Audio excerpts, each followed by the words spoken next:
Welcome Computer Graphics 1 class. We're going to attempt to do EX2, our slideshow exercise, by using Photopea instead of Photoshop.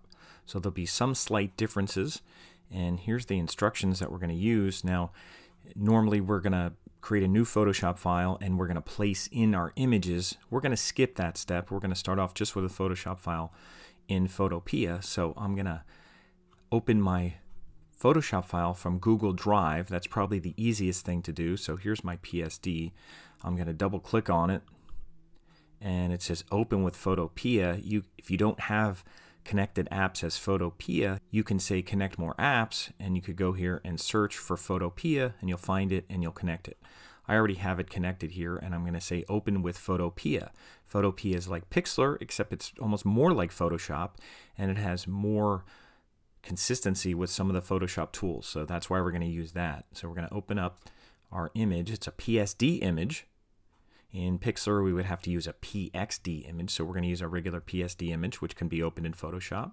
And we're going to try to do this online. So that's why we're going to do it through Google Drive. Photopea does not give you cloud space, so you can't save things in the cloud. You can work on things and then save them down as a PSD file. So right now I'm going to do Control+. I'll use the Windows commands even though I'm on a Mac, and I'll zoom into this.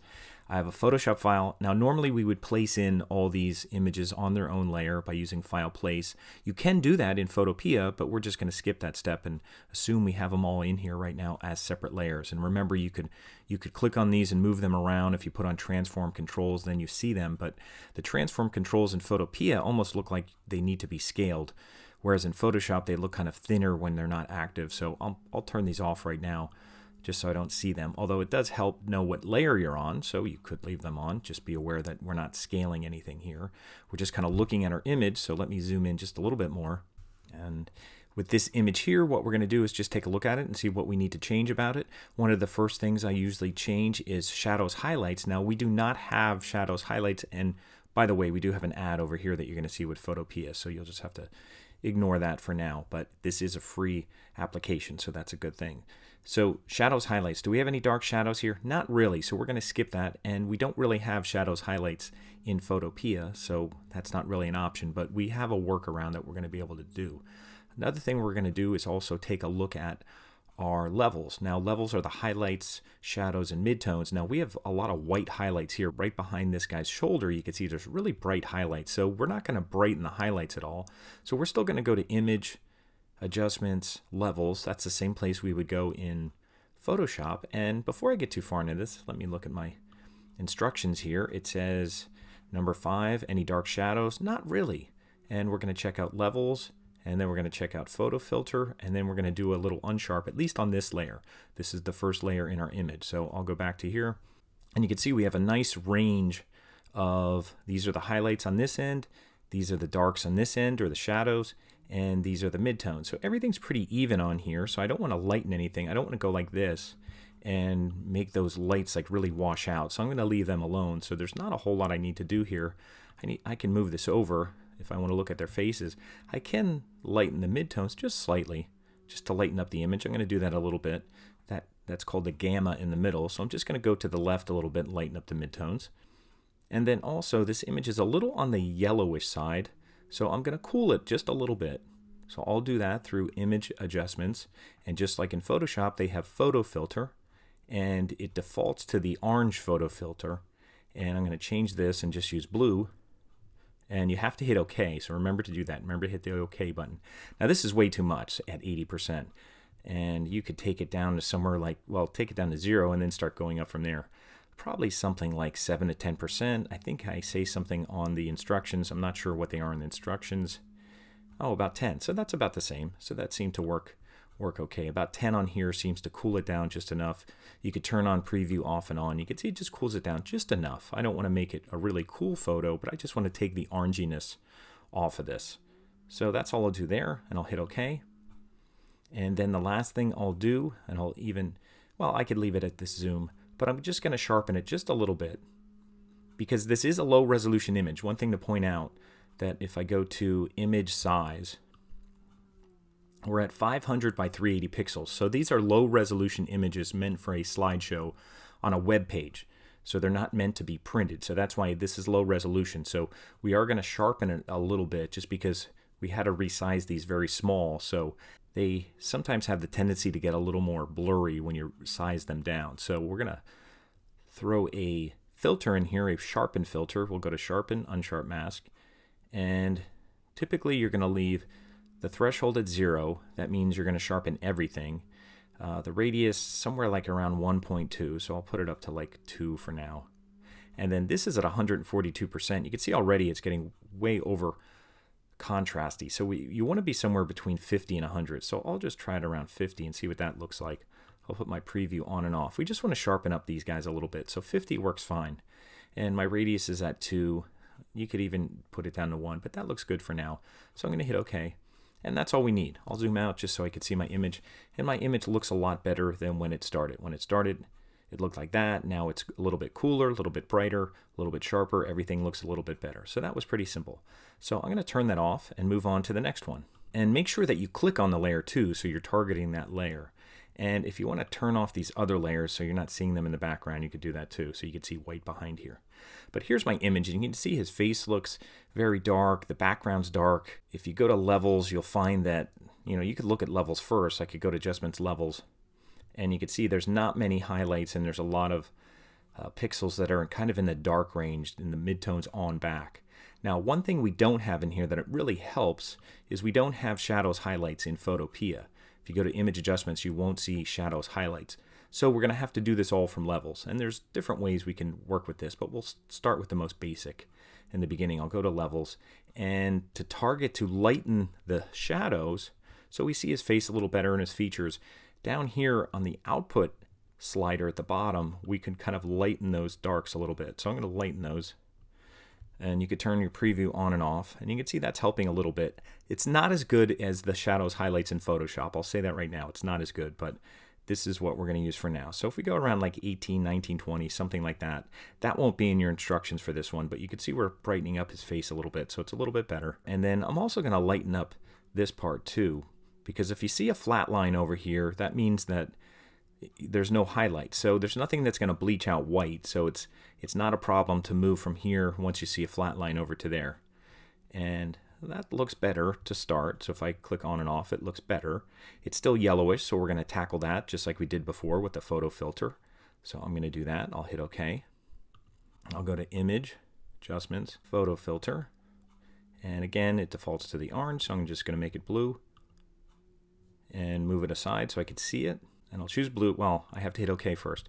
Then I'll move this thing aside, and it's at 80%, which is way too much. So I'll put it down to like 10 or 11, something like that, to see what it looks like. And again, just want to take off some of that orangey kind of hue. So maybe somewhere around 14% or something. Looks a little bit better. And you can see it just takes the orange off it. So the paper looks white.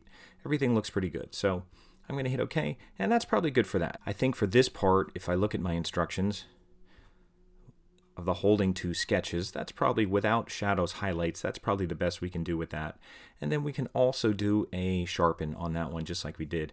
And if you just go to filter, last filter, I think it says sharpen on Photoshop, but this will do the same settings we did last time, and that's probably fine. So I'm going to do last filter. And it sharpens up the drawings a little bit. So that looks a lot better than the way it looked when we first started. So we first started, it kind of looked like this. Kind of looked like that, and now we're at this. So it looks a little bit better.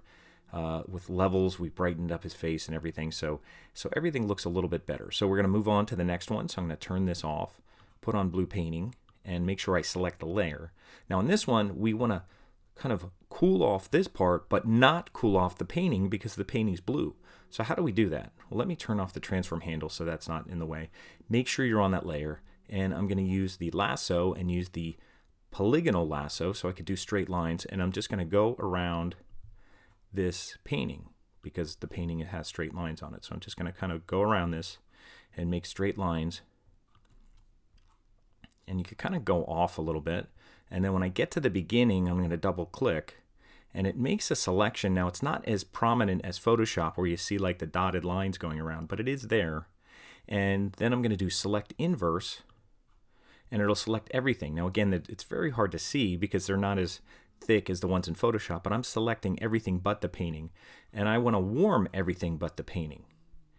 And actually, as long as I have that all selected, before I even warm it, I should probably go into my levels, and I'm going to go Adjustments, Levels, and I should have probably did this first, but I'm going to go in here and lighten the shadows just a little bit. And again, it won't do as nice a job as Photoshop does with shadows highlight, but this is our option in Photopea right now in the free software. So that lightens up things a little bit. I don't need to lighten up anything else, and you don't want to darken this up because that'll go against what we just did. What we just did was lighten up the shadows a little bit, somewhere between 15 and 20. And I don't need to do anything else. I don't need to lighten up the highlights because it'll bleach things out. I don't need to bleach out the wall or anything. And I'll hit OK. And then I'm just going to cool off this part of the image, but not the painting, because the painting is blue. I don't want to make it any more bluish.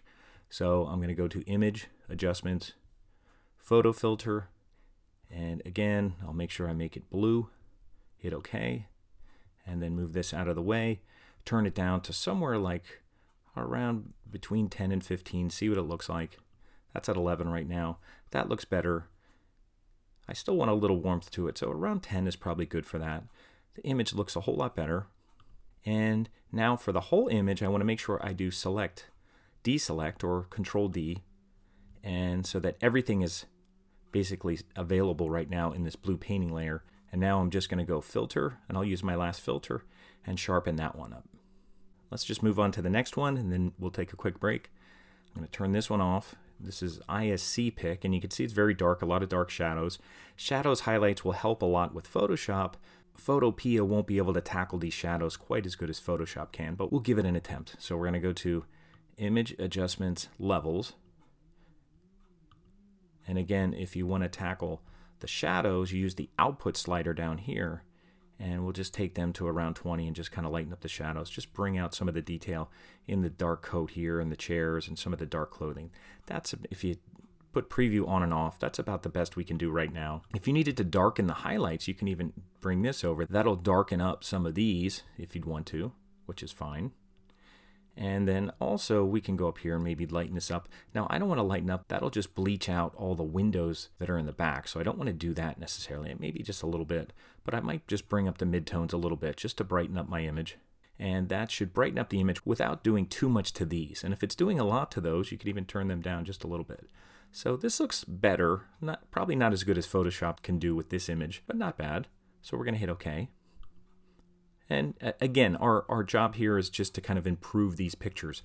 If they're, people took pictures in front of the windows and stuff, which is not really a good thing to do anyway. The last thing I'm going to do here is go to Filter, Last Filter, and sharpen it up. And that looks a lot better than it started. It's looking a lot better with this image here. So we can see everybody a lot better. We see details in the clothing, and the whole image looks a lot better. So I'm going to stop there and take a break, and then for part 2 of this, we're going to finish up with these last two.